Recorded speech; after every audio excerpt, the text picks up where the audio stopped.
This image is getting global attention tonight. It is of a 5-year-old boy rescued from a bombed-out building in Syria. It's come to symbolize a conflict that has left 500,000 people dead since 2011. It has now been 5 years since President Obama first called on Syrian leader Bashar Assad to step down. A report today indicates the U.S. and Russia will try again to work out a deal next week. Correspondent Kevin Cork looks at the situation tonight from Martha's Vineyard. His name is Amran, just 5 years old, the victim of an airstrike in the Syrian city of Aleppo.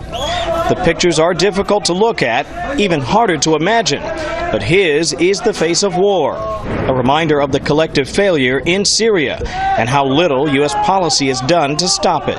The picture comes on the 5th anniversary of the day that President Obama issued a statement about Syria that read in part, "For the sake of the Syrian people, the time has come for President Assad to step aside." That was 2011. The same day, then Secretary of State Hillary Clinton said this: "The transition to democracy in Syria has begun, and it's time for Assad to get out of the way." Then, a year later, almost to the day, the president famously declared, "We have been very clear to the Assad regime, but also to other players on the ground, that a red line for us is we start seeing a whole bunch of chemical weapons moving around or being utilized. That would change my calculus." While it's unclear precisely what changed in the president's calculus, it is clear that his red line meant absolutely nothing to the Assad regime, which is alleged to have used chemical weapons on the people of Syria. In the years since, Mr. Obama's Syria policy has alternated between military action and attempts at peaceful dialogue, neither with lasting success.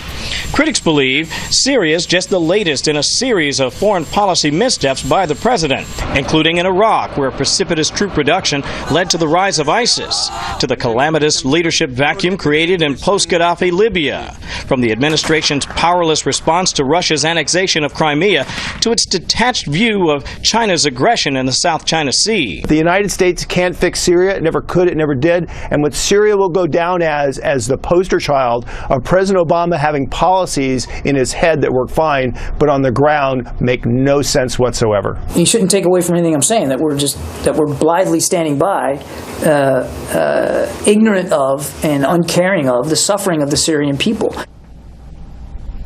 Shannon, I want to give you an update on the little boy you saw there in the piece. There are reports tonight that his entire family survived that devastating airstrike. Obviously, our thoughts and prayers with all of them. This ahead of a UN report expected next week to attribute the use of chemical weapons to the Assad regime. Shannon? And just knowing that little boy is just one of hundreds of thousands that are living in the midst of that situation. Kevin, thank you so much.